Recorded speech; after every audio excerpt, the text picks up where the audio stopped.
The diplomatic dispute over the sovereignty of the Falklands or Malvinas Islands is at a renewed level of intensity. But what's driving the increase in tension between Argentina and Britain? You're watching Inside Story Americas from Washington.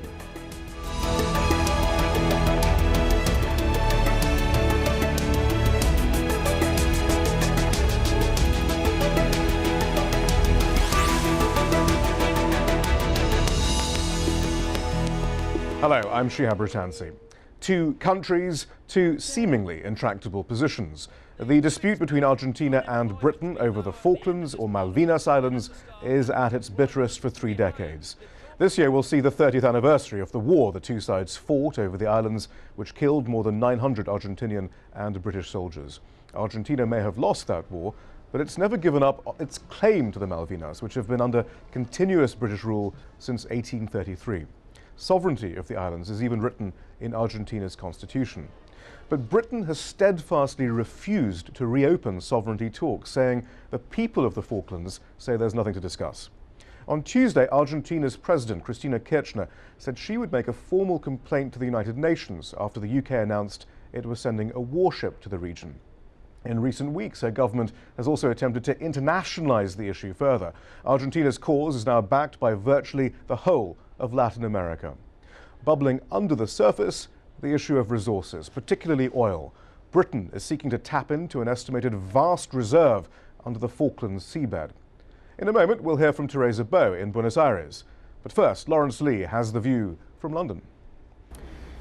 Here's where British sovereignty over the Falkland Islands really means something. Westminster, the seat of government, the Falkland Islands government offices here, and of course the British government continues to insist, as it always has, that they will not negotiate with Argentina over the Falklands while people living there want to remain British. But the interesting thing isn't so much what the British government thinks about the Falklands as what the British people think. And the truth is that most British people don't care less about the Falkland Islands. It never gets raised in conversation here, apart from when there's either a diplomatic crisis or when England play Argentina at football and sport then becomes an echo of military conflicts. When Britain sends a warship, a destroyer as is at the moment, to the South Atlantic, it barely gets raised in conversation. It's just one of those things that happens. And so there is this clear dysfunction between the significance of the Falkland Islands to the British government and the British people. The one thing, by the way, that most British people don't know about are the apparently vast oil reserves off the Falkland Islands. And frankly, if you said to British people, is that a prize worth defending? They'd probably say yes, far more than defending the rights of a couple of thousand people who live 12,500 kilometres away from Britain. The Malvinas, as the Falklands Islands are called in Argentina, is something that every Argentine knows about. It is an issue that unites all Argentinians. There are streets called Malvinas Argentinas, graffitis, and even songs in football stadiums. There's an overwhelming support for the sovereignty claim, which makes it an easy political issue because support is pretty much guaranteed, even though who would say they provide an easy distract from important problems such as high inflation would say that the Malvinas belong to Argentina. But in spite of all that support, nobody in Argentina would think about going to war with the United Kingdom once again. That's why President Cristina Kirchner is stressing out the importance of diplomacy to put an end to the conflict. So that's the view from London and Buenos Aires. But what about the Falkland Islanders themselves? Earlier I spoke via broadband to Dr. Barry Ellsby. He's a member of the Falklands Legislative Assembly. I asked him how he views the rising tension. It's unwelcomed, but it's something we've lived with for many years here. The tension comes very much from Argentina. They're the ones that raise the tension here and start causing all sorts of problems. It doesn't cause us any great harm, but it's something we don't want. We want nothing more than to live happily alongside our neighbors in South America and have good relationships with all people in South America. You'll understand, though, that many in Latin America and Argentina and elsewhere say the tension arises from the UK's refusal to negotiate on this issue, as the UN has asked for years. And now sending more military hardware to the region isn't helping much either. Well, first, I think the United Nations also recognizes the right for a people to determine their own future, and that's all we're asking for as Falkland Islanders. And also, it's very difficult for us to enter into negotiations with a country who, because of their constitution, they cannot agree to any settlement that gives up their claim to the Falkland Islands. Do you understand the argument against that, though, that perhaps the right of self-determination doesn't apply when a colonial power introduces its own population onto a colony? You can't then turn around and say, well, this population now has the right to self-determination. I think we're into historical discussions here, and I think the British claim historically is very sound, that we were the first people really to inhabit the Falkland Islands. But if you're going to take that attitude, how are you going to apply that to other countries where there were a native population and someone else came in? Are we going to say the Argentinians must give back all of Argentina to the South American tribes that were already there and were in large extent exterminated when they arrived? I don't think so. I think we have to live with the reality of how we are now.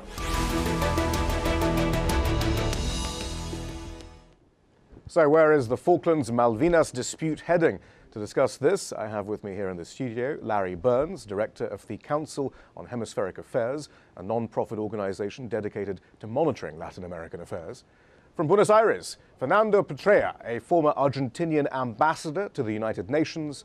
And also here in the studio, Wilder Alejandro Sanchez, a research fellow at the Council on Hemispheric Affairs. Ambassador, first of all, what is going on? How seriously should we take this renewed detention? Well, let me start stating that Argentina and the United Kingdom have had a very fruitful relationship in the past and a very historical cooperation of mutual benefit.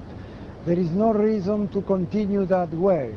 And let me tell you that I have been listening to the distinguished panelists, and I feel very sympathetic with the Malvinero speaking, spokesman, because I feel him very close to me, even if the feeling is not fully reciprocated. Now, turning to your question, I have to tell you that the tension has been incremented not because Argentina's will. Unfortunately, there are three elements that are very sensitive. We have the anniversary of the war, then we have the increment of the military British presence in the disputed area, and finally the thorny issue of oil exploitation by the British in an unilateral manner, which is not compatible with the United Nations resolutions. These are the main points of friction at the moment, but I am confident that through diplomacy, dialogue and goodwill, everything will move out. Ambassador, thank you. We'll look into some of those issues in greater detail. Let's contextualize the issue actually a bit more. The Falklands are a cluster of about 770 islands in the southern Atlantic Ocean, 483 kilometers off the Argentine coast and 13,000 kilometers away from the mainland of the United Kingdom. Its main link to the outside world is a weekly flight from Punta Arenas in Chile, but that route includes Argentinian airspace, and the Kirchner government has threatened to ban access. There are 4 areas that could potentially contain oil that have been identified in the waters around the Falklands. Oil companies are hoping for 8.3 billion barrels this year alone, though. That's 3 times the UK's current reserves. Larry Birns, though, no one really expects armed conflict, though, do they? Not for a moment. That is, in no way will this situation deteriorate to a point where armed conflict will occur. If there's a security danger, it'll come about as a result of miscalculation or an accident. And of course, we have to remember that the Prince William will be there, and that in itself raises the voltage of this whole issue. But in terms of perspective, remember that right now in UK, there's an active debate over Scotland and Ireland and Wales becoming semi-independent. So if the home areas can be negotiated, certainly some islands. Right. And Alex Sanchez, though, I mean, again, no one expects armed conflict, but like anywhere in the world, you can't rule out chance. How should we interpret recent actions? Is the UK being provocative at the moment by sending destroyers, Prince William and so forth, or has it been Argentina who's been ramping up the pressure over time? I think this whole situation has just snowballed. It's been just one thing after another. Certainly, the British have already sent a warship to the islands, but right now they chose to send the HMS Dauntless, which is one of a Type 45 destroyer, one of the best ones they have in their navy. So that's a bit of a provocation, and they know that what's going on. At the same time, the Argentines, they routinely make these kind of declarations. I mean, it's kind of a rally cry. No politician can run, like Christina Kirchner or her husband before her, can run a political campaign without talking about the Falklands or the Malvinas and say, oh yeah, we can see that one day they're going to be part of Argentina again. So I think it's both sides are equally to blame, and these statements, this embargo, for example, to the Falkland fishing vessels, is a bit of a provocation by the Argentine. But then again, the British are, by sending the Dauntless out of all ships in their navy, they know what they're doing as well. Larry, why aren't there talks? Why can't there simply be talks? I think because there can be talks, but the question resolves around the issue of sovereignty. That is basically the Argentines want the British to acknowledge Argentine sovereignty, pretty much de facto rather than achieved through negotiation. The British position is basically, we don't want to say here that there's a huge national sentiment concerning the Falklands as there was during the Maggie Thatcher years. But it's expandable. And certainly the British tabloids are waiting to spring at a given time because this issue has explosive potential. Ambassador, though, I mean, would you accept that? Do you feel that it's the Argentinian position that's preventing talks having pre-decided the outcome? You know, we follow the resolution of the United Nations, and the resolutions are demanding negotiations of the substance. Of course, there can be step-by-step approach to the issue, but the issue cannot be ignored. And turning to the mentioning of the Scotland problem, this is an internal situation of the United Kingdom, but the Malvinas Falkland issue is an international issue acknowledged by the United Nations, by the Organization of American States, and by the rest of the international community. That's why there is not a question of going immediately to the subject of sovereignty, but there is a step-by-step approach that apparently the British government is also avoiding at the moment. Well, let's look at the competing claims on the islands. Argentina says it inherited the islands it calls the Malvinas from its former colonizer Spain, and accuses the British of illegally occupying the islands in 1833. Argentina also points out that the Falklands are among the 16 cases with the UN Committee on Decolonization. That committee has repeatedly called for direct talks between Argentina and the UK. Britain says the islanders have the right to self-determination and has refused to discuss sovereignty without the islanders' consent. It first claimed the islands in 1690, years before the period of Spanish rule, and accuses Argentina of duplicity, alleging that it abandoned negotiations by going to war in 1982. Larry Birns, and all of you, in fact, let's go through some of those step by step, these competing claims. First, the historical claim, Larry Birns. The UK was the first to inhabit it in any significant manner. Would that be yeah, right, because first of all, there was at one moment the British forced the Argentines to leave, and there were also different dependencies, including the South Georgian dependency, which were treated in different ways. But there is not a clear, overwhelming case that either country can claim that would buttress their claim to sovereignty. And this is the problem. The history is extremely debatable in the region.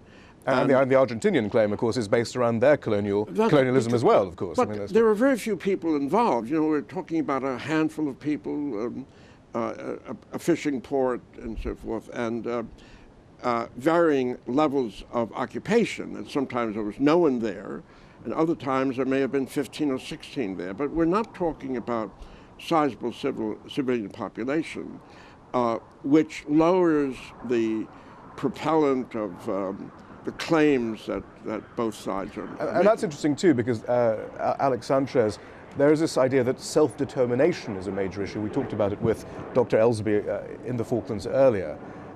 Does that argument, is it really applicable for the Falkland Islands? I think it's definitely applicable in this situation, just because you have like these two countries competing for it. But no, obviously, if you ask people from the Falklands, when we're talking about 3,000 people, according to the last census, from what I understand, and if you ask them who they want to, under which flag they want to live, and they're going to say British. Right, but if I mean, the last survey in 2006 said that only 40% of the population had lived on the islands for more than 10 years. I mean, again, doesn't that dent the self-determination? You know, these are an indigenous people who have to have the right to self-determine. Isn't this a question? It's almost a question of a Potemkin village, in that there are a whole series of mythologies involved here. For example, one really juicy element that's taking place right now is that the Mercosur countries, Brazil and Uruguay and so forth, that these countries, in solidarity to Argentina, say they will not allow British vessels to come into their ports. But the fact is, what they really say is, if the British vessel is flying a Falkland flag, you won't go in. But of course, the British will simply put up the red ensign, or their own flag. Right. And so there are no repercussions right now. Okay, so it's all a bit murky. Ambassador Petrella, then, is the geographical claim, the continental shelf claim, then the strongest, the strongest claim Argentina has, and is what this is all based around? Continental shelf is also an important element because of the resources, but the main subject is the question of sovereignty, and this has to be addressed at a given point in history. And I don't think that we can postpone it even more, because the present tension is showing you. Yes, but what's that sovereignty based on? Alive and kicking. And the sovereignty is based on legal points that we have to discuss on a table according to the UN resolutions. The British government has accepted this many times in the past, and there is no point to postpone it now. And another issue I would like to raise is really pitiful that England is wasting the opportunity of more cooperation with Argentina, which is a country that is doing very well at the moment and is full of natural resources that the British do not have. Well, exactly. So there are many points. Is that what this is really about, Alex Sanchez? Then is this? I mean, of course, it's a complex mix of Latin American identity, Argentinian identity, but also, how can we ignore the strategic position of the islands, and indeed the resources that are surrounding the islands? Basically. I mean, the only major resource that it has that everyone's thinking about is oil. But even though I've read a lot of researchers reports about how much oil there is, and beneath the islands, and there's already there are competing claims. I mean, the same thing could be said about there was supposed to be all these oil outs around Cuba. That was a pretty big topic a few years ago, but it kind of died down. There was supposed to be oil outside Brazil, in the Brazilian Sea, but it's sort of like unclear how much. So definitely, the key thing around here is mostly oil, and fishing, of course. And fishing, of course. But it seems like oil is the big thing. And of course, I mean, because we're talking about the 30th anniversary of the war, it's just the whole situation just picking up. What again. about prepositioning for the scramble for the Antarctic, Larry Birns? I mean, isn't that another issue, perhaps? I think that the claiming nations that have an arc of sovereignty in Antarctic, that the legalities involved there and the treaty obligations really remove that from being a point of great confrontation right now. And also, there is really no clear geology based upon whether the Falklands really have a lot of oil or not. And of course, there's also the element that Argentina is actually not doing very well right now. It has very high levels of unemployment, maybe, and there's a huge row going on right now down there.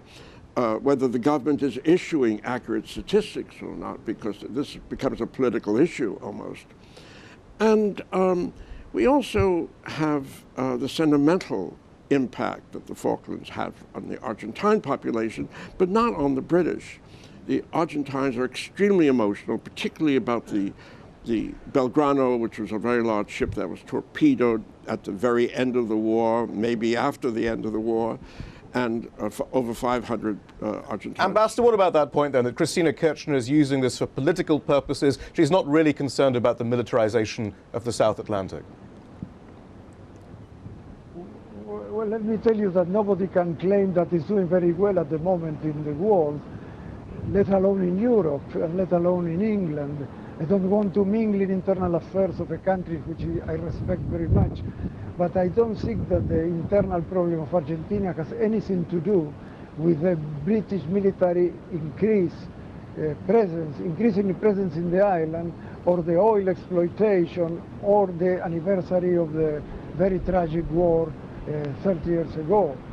Then maybe the anniversary should shed some clarity in both governments, the British and the Argentinian, and to see what we can do.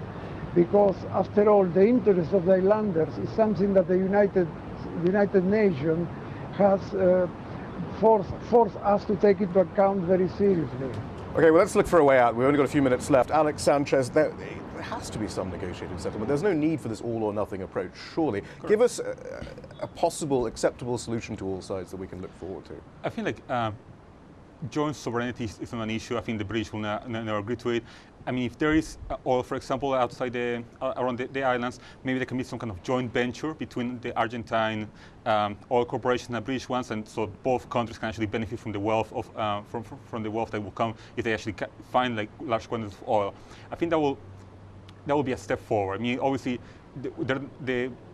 London is not going to agree to like that 1,000 Argentines are going to go live in the islands. It's not going to happen. But if you can at least like both countries can benefit from the oil, that will help out. And Larry sort of alluded to the internationalization of this, Latin America, behind Argentina, and increasingly perhaps other parts of the world, China, other BRIC nations. Correct. Hillary Clinton has referred to the Falklands as the Malvinas, and that's been noted by some in the British military and so forth. You know, might the pressure for Britain to come to the negotiating table be increasing, do you think? I think it's going to increase. I mean, actually, this important thing that you just mentioned, among the countries that actually have supported, that are supporting Argentina, are actually St. Vincent and Antigua and Barbuda, which are two countries that are part of the Commonwealth, but they actually, right now, they are siding with Argentina. So I think there's going to be some diplomatic pressure, but I mean, it's not a priority for the US. I mean, everybody knows the two countries are not going to come to war. And one issue to highlight about this is that we're not talking about is the Argentine military is particularly weak right now. Especially, they're still suffering from the 2001-2002 economic meltdown.